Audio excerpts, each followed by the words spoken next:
அஸ்ஸலாமு அலைக்கும் Arabian bread pudding எப்படி செய்யணும்னு பார்க்கலாம். இப்போ ஸ்டவ் ஆன் பண்ணிவிட்டு ஒரு பாத்திரத்தை வச்சுருக்கேன். அதில் ஒரு 1/2 லிட்டர் பால் வந்து சேர்த்துருக்கேன்.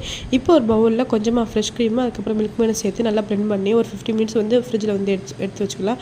இப்போ பால் கொதிக்கிற நேரத்தில் வந்து கஸ்டர்ட் பவுடர் வந்து ஒரு 2 டேபிள் ஸ்பூனும் கொஞ்சமாக தண்ணியை சேர்த்து நல்லா பிளெண்ட் பண்ணிவிட்டு நம்ம வந்து கொதிக்க வச்ச பாலில் வந்து சேர்த்துக்கிட்டு அதில் ஒரு கப் வந்து சுகர் வந்து சேர்த்து நல்லா மிக்ஸ் பண்ணி கொடுத்துக்கலாம். இந்த கஸ்டர்ட் நல்லா கொதிச்சு வந்ததும் அதை ஆஃப் பண்ணிவிட்டு நல்லா சில் பண்ண விட்டுடலாம். இப்போ நான் வந்து ஒரு 4 பிரெட் வந்து எடுத்திருக்கேன். அதை வந்து ஓரத்தில் உள்ள சைஸ்லாம் வந்து நான் கட் பண்ணிவிட்டு என்கிட்ட ஒரு பெரிய பிளேட் வந்து இல்லை, அதனால் ஒரு சின்ன பாக்ஸ் எடுத்திருக்கேன். இதில் வந்து ஃபஸ்ட்டு நான் வந்து பிரெட்டை வச்சுக்கிறேன். அதுக்கப்புறம் வந்து கஸ்டர்ட் மில்க் ஊற்றிருக்கேன். அதுக்கப்புறம் வந்து fresh cream and milk mat சேர்த்து ரெடி பண்ணி வச்சுட்டு அந்த மலாயை வந்து ஊற்றிக்கிறேன். இப்படி ஒவ்வொரு லேயராக வந்து ஊற்றி நான் செட் பண்ணி வச்சுக்கிறேன்.